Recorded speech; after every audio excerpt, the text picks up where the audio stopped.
بسم اللہ الرحمن الرحیم۔ السلام علیکم۔ ہمارے چینل سیرت النبی میں آپ سب کا ویلکم کرتے ہیں۔ آپ سب سے گزارش ہے کہ ہمارے چینل سیرت النبی کو سپورٹ کیجیے اور زیادہ سے زیادہ اس ویڈیو کو امت مسلمہ تک پہنچائیے۔ بسم اللہ الرحمن الرحیم۔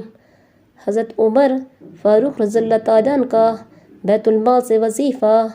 حضرت عمر رضی اللہ تعالیٰ عنہ بھی تجارت کیا کرتے تھے۔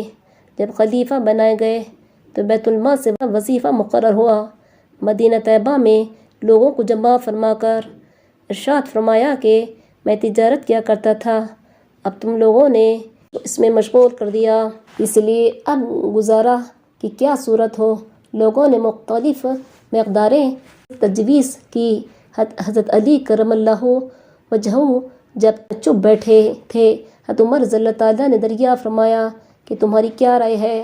آپ نے فرمایا کہ توسط کے ساتھ جو تمہیں اور تمہارے گھر والوں کو کافی ہو جائے۔ حضرت عمر رضی اللہ تعالیٰ نے اس رائے کو پسند فرمایا اور قبول کر لیا اور متوسط مقدار تجویز ہو گئی۔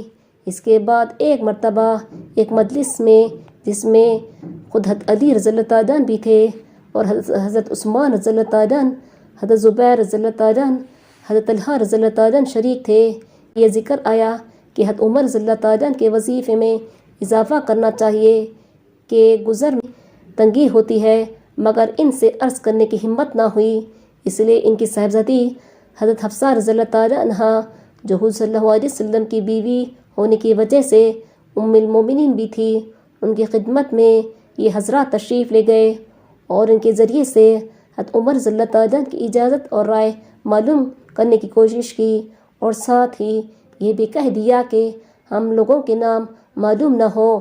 حضرت حفصہ رضی اللہ تعالیٰ نے جب حضرت عمر رضی اللہ تعالیٰ سے اس کا تذکرہ کیا تو چہرہ پر غصے کے آثار ظاہر ہوئے۔ حضرت عمر رضی اللہ تعالیٰ نے نام دریافت کیے۔ حضرت حفصہ رضی اللہ تعالیٰ عنہا نے عرض کیا کہ پہلے آپ کی رائے معلوم ہو جائے۔ حضرت عمر رضی اللہ تعالیٰ نے فرمایا کہ مجھے ان کے نام معلوم ہو جائے تو ان کے چہرے بدل دیتا، یعنی ایسی سخت سزائیں دیتا کہ منہ پر نشان پڑ جاتے۔ تو ہی بتا کہ حضور صلی اللہ علیہ وسلم کا عمدہ سے عمدہ لباس تیرے گھر میں کیا تھا؟ انہوں نے عرض کیا کہ 2 کپڑے گیرو رنگ کے، جن کو حضور صلی اللہ علیہ وسلم جمعہ کے دن یا کسی وفد کی وجہ سے پہنتے تھے۔ پھر فرمایا کہ کون سا کھانا تیرے یہاں عمدہ سے عمدہ کھایا؟ عرض کیا کہ ہمارا کھانا جو کی روٹی تھی، ہم نے گرم گرم روٹی پر گھی کے ڈبے کی تلچھٹ الٹ کر اس کو ایک مرتبہ چٹ پر دیا تو حضور صلی اللہ علیہ وسلم خود بھی اس کو مزے لے کر نوش فرما رہے تھے اور دوسروں کو بھی کھلاتے تھے۔ فرمایا کون سا بستر عمدہ ہوتا تھا جو تیرے یہاں بچھاتے تھے؟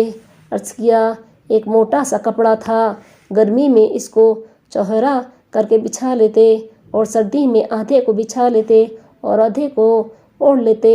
فرمایا حضرت حفصہ رضی اللہ تعالیٰ عنہا ان لوگوں تک یہ بات پہنچا دے کہ حضور صلی اللہ علیہ وسلم اپنے طرز عمل سے ایک اندازہ مقرر فرما دیا اور امید آخرت پر کفایت فرمائی۔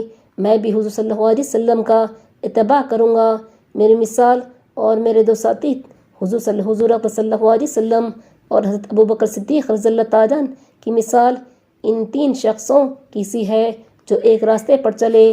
پہلا شخص ایک توشہ لے کر چلا اور مقصد کو پہنچ گیا، دوسرے نے بھی پہلے کا اتباع کیا اور اسی طریقے پر چلا، وہ بھی پہلے کے پاس پہنچ گیا، پھر تیسرے شخص نے چلنا شروع کیا۔ اگر وہ ان دونوں کے طریقے پر چلے گا تو ان کے ساتھ مل جائے گا، اور اگر ان کے طریقے کے خلاف چلے گا تو کبھی بھی ان کے ساتھ نہیں مل سکے گا۔ فائدہ یہ اس شخص کا حال ہے جسے دنیا کے بادشاہ ڈرتے تھے، کانپتے تھے۔ کسی زاہدانہ زندگی کے ساتھ عمر گزار دی۔ ایک مرتبہ آپ رضی اللہ تعالیٰ خطبہ پڑھ رہے تھے اور آپ کی لنگی میں 12 پیوند تھے، جن میں ایک چمڑے کا بھی تھا۔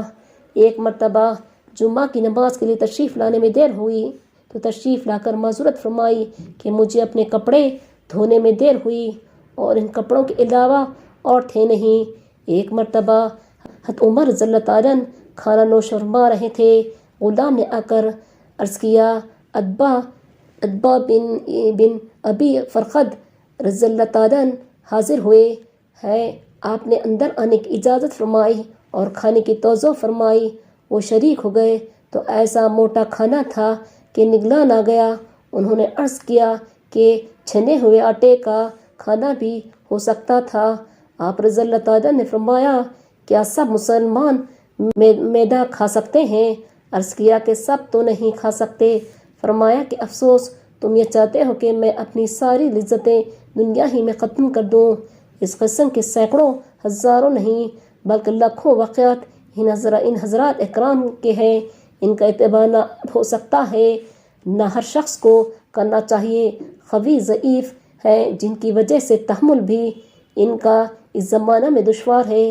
اسی وجہ سے اس زمانہ میں مشائخ تصوف ایسے مجاہدوں کی اجازت نہیں دیتے جسے ضعف پیدا ہو کہ قوتیں پہلے ہی سے ضعیف ہے۔ ان حضرات کو اللہ جل شانہ نے قوتیں بھی عطا فرمائی تھی، البتہ یہ ضروری ہے کہ اتباع کی خواہش اور تمنا ضرور رکھنا چاہیے کہ اس کی وجہ سے آرام طلبی میں کچھ کمی واقع ہو اور نگاہ کچھ تو نیچی رہے اور اس زمانہ کے مناسب اعتدال پیدا ہو جائے کہ ہم لوگ ہر وقت لذات دنیا میں بڑھتے جاتے ہیں اور ہر شخص اپنے سے زیادہ مال و دولت والے کی طرف نگاہ رکھتا ہے اور اس حسرت میں مرا جاتا ہے کہ فلاں شخص مجھ سے زیادہ وسعت میں ہے۔ اس ویڈیو کو لائک شیئر کریے اور سبسکرائب کریے۔